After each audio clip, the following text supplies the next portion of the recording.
kenahnya. Nah, ada, saya bukan ngada-ngada. Bagaimana caranya bisa membubarkan tempat hiburan malam? Karena saya yakin di tempat seperti ini adalah pusatnya maksiat.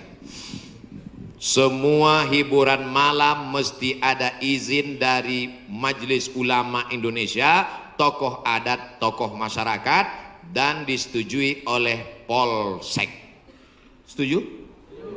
Jadi siapa yang mau buat hiburan malam nikah anaknya, dia ngurus surat 3. Pertama, rekom dari MUI. Pak Ketua MUI Kecamatan, ya nanti malam mau pesta anak saya. Kata MUI, apa hiburannya? Ada keyboard tunggal. Lagunya apa?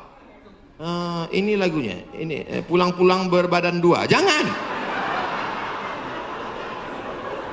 Terobah sama selawat. Selawat. Setelah MUI setuju, datang ke tokoh adat Sunda. Ini Pak tokoh adat, apa lagunya? Ini lagu ya, buat satu lagu adat yang mengingatkan supaya kita tetap menjaga adat sopan santun. Oke, tambah lagu religi satu, lagu adat. Datang ke Polsek, Pak Polsek, oke setuju, jam 10 tutup. Bisa apa nggak bisa?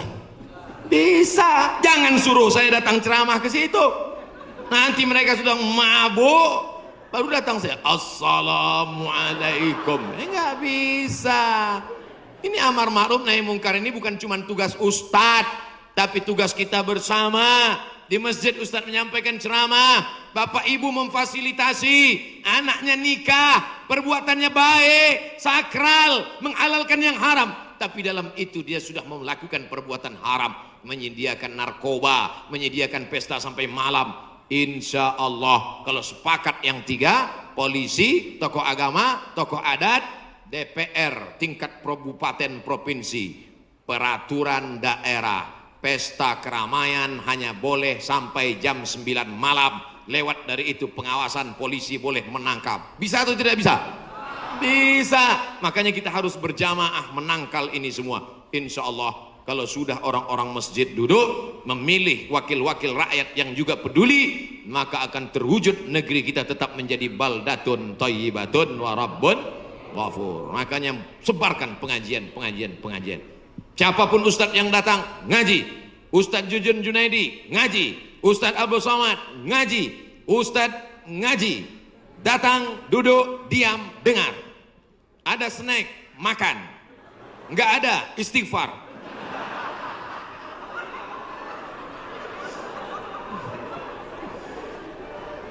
Ustadz Somad, saya manusia banyak dosa, tidak sholat Jumat. Kenapa nggak sholat Jumat? Man tarakal jumu'ata salasa marratin, siapa yang nggak sholat Jumat 3 kali berturut-turut tahawunan, bukan karena sakit, bukan karena darurat, tapi karena menyepelekan panggilan Allah, taba'allahu ala qalbi, Allah mengunci pintu hatinya. Kalau sudah hati terkunci, telinga tersumbat, mata tertutup, khatamallahu ala qulubihim wa ala sam'ihim wa ala absarihim ghishawah. 3 kali sholat Jumat kau tinggalkan, Allah mengunci pintu hatimu. Siapapun yang ceramah tak akan masuk ke telingamu. Na'udzubillah. Saya ingin bertobat dan sudah menjalankan taubat, maka sholat Jumatlah engkau. Siapa yang datang hari Jumat saat yang pertama seperti berkurban seekor onta, datang pada saat yang kedua seperti berkurban seekor lembu, datang saat ketiga seperti berkurban seekor kambing, datang saat keempat seperti berkurban seekor ayam, datang saat kelima seperti berkurban sebutir telur ayam. Sekarang banyak yang datang hari Jumat, jangankan telur ayam, telur puyuh pun nggak dapat. Datangnya kapan? Ketika khotib sudah naik ke atas mimbar, jamaah Jumat yang dimuliakan Allah, baru dia datang.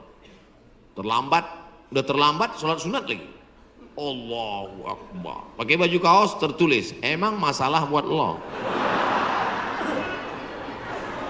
Orang kalau taubat itu malu sama dosa-dosa masa lalu, bukan bangga. Ini banyak juga orang udah taubat. Ustaz Somad, saya ini baru hijrah. Dulu semua saya minum, semua narkotika saya pakai. Ente taubat apa sombong? Orang taubat mengenang dosa itu melelehkan air mata, nangis. Ada juga bukan bangga. Ada juga sebagian jamaah sudah tobat nangis, Ustaz saya, kamu menyesal minjam uang. La ilallah. Kenapa hati ini masih keras Ustaz? Belum bisa nangis di saat tahajud Ustaz. Datang seorang bertanya kepada Nabi, an qaswatil qalbi, hatinya keras. Apa kata Nabi? At'imil masakin wamsah ra'sal yatim. Kalau mau melembutkan hati, kasih makan fakir miskin, usap kepala anak yatim. Siap? Ngaji jangan ditunda-tunda. Pulang dari sini langsung mampir ke rumah makan, beli nasi bungkus, bawa ke panti jompo. Anak mereka sudah meninggal, hidup sebatang kara, belikan kain sarung, langsung datang. Assalamualaikum Bapak Ketua Panti Jompo. Waalaikumsalam. Berapa semua orang jompo di sini? Ada 100 orang. Saya mau makan siang sama mereka. Semuanya 2 orang aja. Kebetulan kok nasinya cuma 2 kan. Melihat mereka nanti menyuap, menggeletar tangannya memasukkan nasi yang kau masukkan, maka disitulah hatimu akan lunak. Pergi ke rumah anak yatim, tanya, anak yatim sudah berapa bulan gak bayar uang sekolah. Lihat bajunya, dijahit, sobek, rupanya kain sudah lapuk. Kain kelas 1 dipakai kelas 6.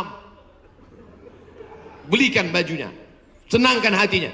Nabi yang mengasih resep ini, an qaswatil qalbi, azab yang paling hebat bukan miskin, azab yang paling dahsyat bukan susah. Azab di atas azab adalah hati yang keras.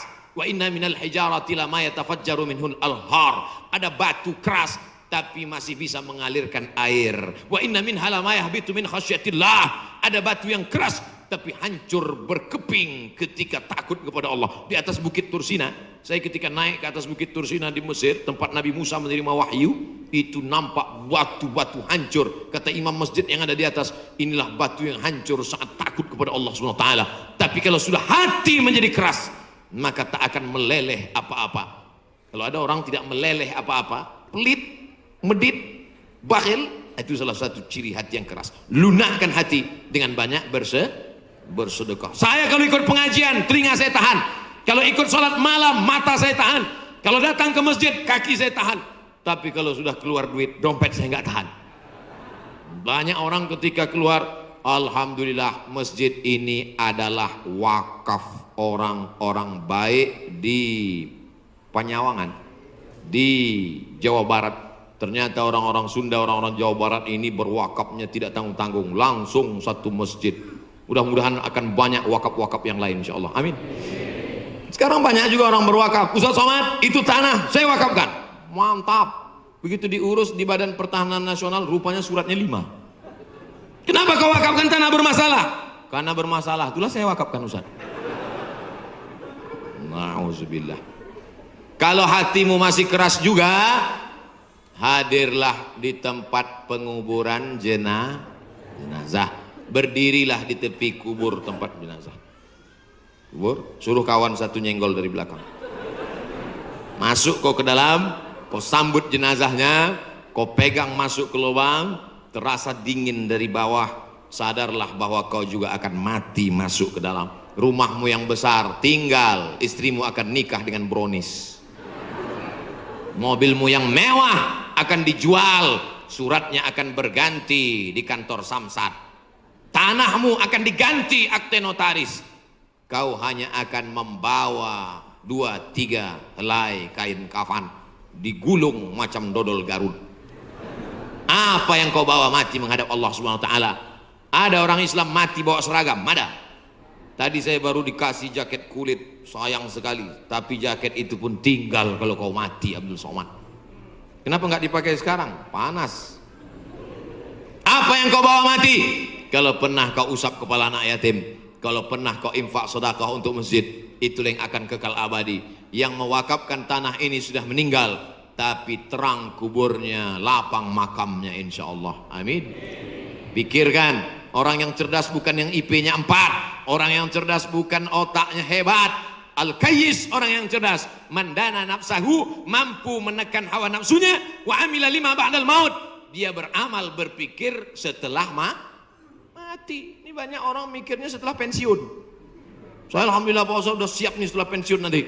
Emangnya yakin malaikat maut datang setelah pensiun? Banyak malaikat maut datang sebelum pensiun. Pikir baik-baik. Pikir itu pelita hati. Lama berpikir sakit hati.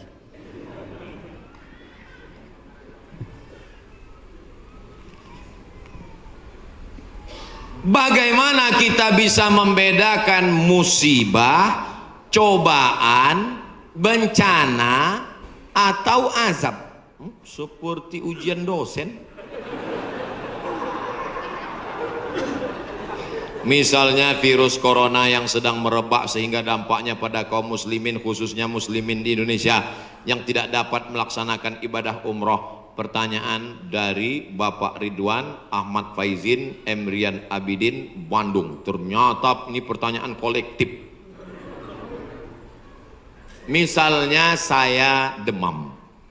Dari mana saya bisa membedakan demam saya itu menghapus dosa, atau demam laknat, atau demam ujian iman, atau demam itu dari mana saya bisa tahu? Oh, kalau demamnya cuman 36 derajat Celcius itu menghapus dosa. Kalau 40 derajat itu laknat. Kalau 100 derajat kebakaran. Di mana kita bisa tahu? Tidak ada yang bisa membedakannya kecuali introspeksi diri. Satu, la yusibul mu'min min nasabin wala wasabin wala saqamin wala syaukin yastakuha. Kalau ada orang yang kena susah hati, gundah gulana, sakit, duri menusuk tapak kaki, keluar dari rumah lupa pakai sendal, melangkah, duri menusuk tapak kaki, illa kafarallahu anhu biha sayyi'atuh, maka dengan itu sebenarnya Allah ingin membersihkannya dari dosa. Makanya kita selalu husnuzan. Ana dalam hadis kursi apa kata Allah? Ana inda husni zanni abdi bi. Aku menurut prasangka hambaku kepadaku. Maka kalau kita kena penyakit, yang pertama husnuzan pada Allah, bahwa sebenarnya Allah ingin membersihkan kita dari dosa. Yang kedua, saya nggak ada dosa Pak Ustaz. Apa dosa saya? Saya nggak pernah minum khamar, saya nggak pernah sabu-sabu, saya nggak pernah berzina, saya nggak pernah pakai narkoba. Dosamu adalah ketika kau merasa bahwa kau tidak berdosa. Itulah dosa. Dosamu adalah ketika engkau sehat tapi tak kau pakai mensyukuri nikmat Allah. Itulah dosa. Maka siapa yang berkata saya tidak pernah silap, saya tidak pernah salah, saat itu dia sedang silap dan salah. Al-insan mahallul khata' wan nisyan. Manusia tempatnya silap, lupa dan salah. Yang kedua, ketika kita sakit, sebenarnya Allah ingin mengangkat derajat kita, karena sebetulnya amal kita tidak cukup. Kita sudah ditempatkan di tempat surga Jannatul Firdaus, tapi ketika malaikat ditanya, sudah cukupkah amalnya? Belum. Beri dia ujian supaya amalnya mencukupkan dia dengan amal sabar. Ada amal yang lebih tinggi dari tahajud, lebih hebat daripada jihad. Apa dia? Innama yuwaffas sabiruna ajrahum bighairi hisab. Amal sabar menerima musibah, tidak caci maki, sumpah serapah. Yang ketiga, bisa jadi laknat Allah. La ta'murunna bil ma'ruf. Mestinya kau tolong saudaramu yang ada di Uighur, mestinya kau bantu saudaramu yang sedang teraniaya di India, tapi mulutmu diam, kau tak mau menolong. Ketika musibah dikirimkan Allah dalam bentuk bencana, ternyata yang kena bukan yang jahat-jahat saja, yang baik-baik pun ikut juga kena. Maka tidak ada cara lain kecuali mohon ampun, minta ampun, taubat nasuha kepada Allah Subhanahu wa ta'ala. Oleh sebab itu maka yang bisa membedakannya hanya Allah, dan kita hanya berhusnuzon kepada Allah Subhanahu wa ta'ala. Bagaimana cara membentengi bencana yang semakin banyak akhir-akhir ini? Itulah yang udah ku ceramahkan tadi.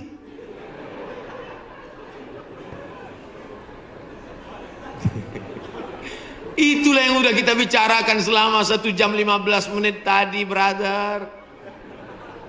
Tadi saya yakin ini pertanyaannya dibuat sebelum ceramah. Apabila kita sudah baca amalan-amalan penangkal musibah, tapi musibah masih saja terus datang, bagaimana sikap kita sebagai muslim? Man lam yardha bi qada'i, siapa yang tidak ridha menerima takdirku, walam yasbir bi bala'i, siapa yang tidak sabar menerima ujianku, falyatlub rabban siwaya, carilah Tuhan selain aku. Ada Tuhan selain Allah?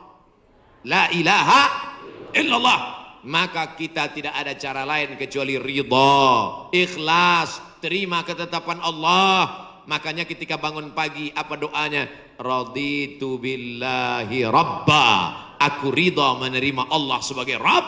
Apapun yang kau beri aku terima ya Allah. Wabil islami dina. Aku ridha Islam sebagai agamaku. Apapun perintah dan larangan Islam ku amalkan.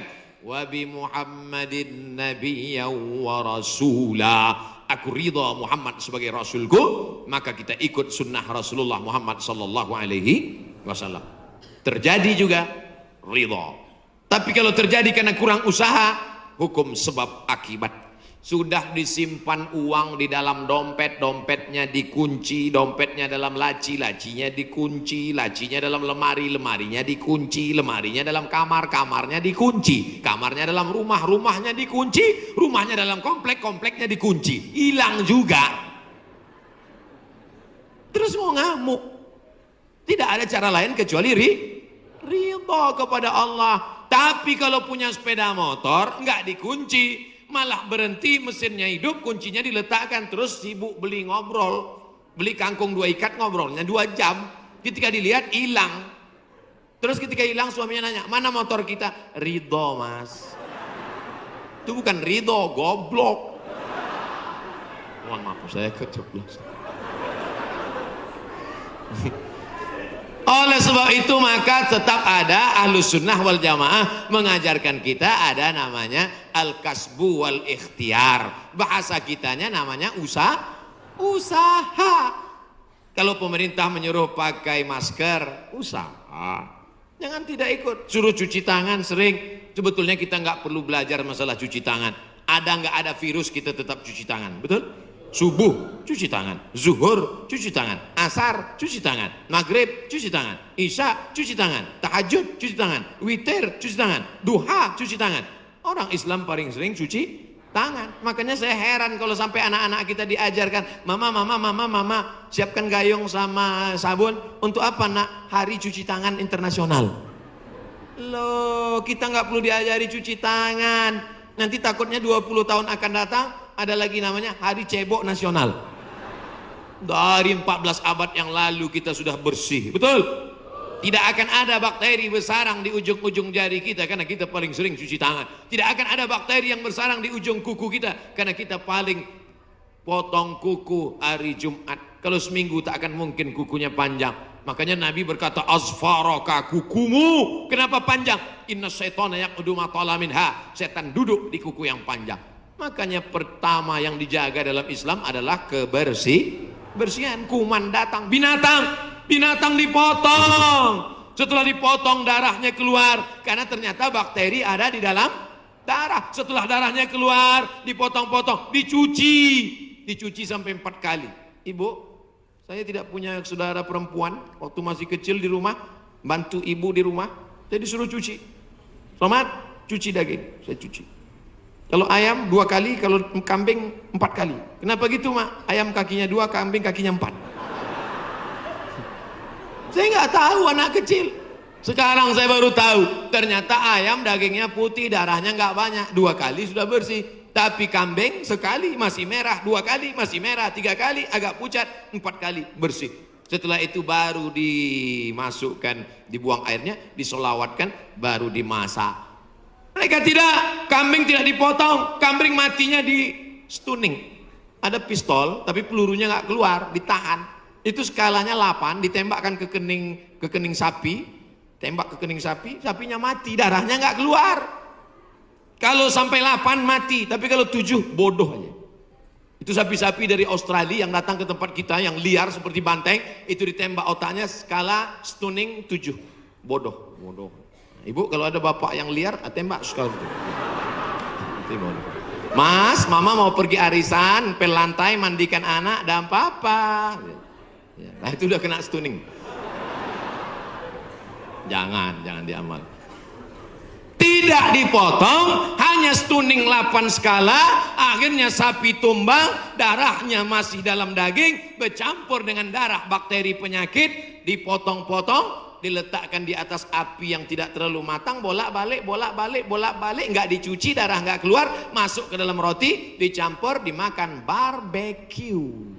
Habis dimakan kena penyakit medco.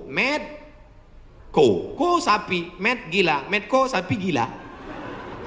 Sapi aja yang halal bisa menjadi penyakit, apalagi yang dimakan kelelawar, Batman. Maka kita disuruh kulu, makanlah. Tapi yang dimakan itu apa? Min thayyibat. Thayyib artinya baik, baik. Dulu thayyib baik-baik, sekarang thayyib nggak pulang-pulang. Mohon maaf Pak Thayyib nyantur sini. Masya Allah, tabarakallah.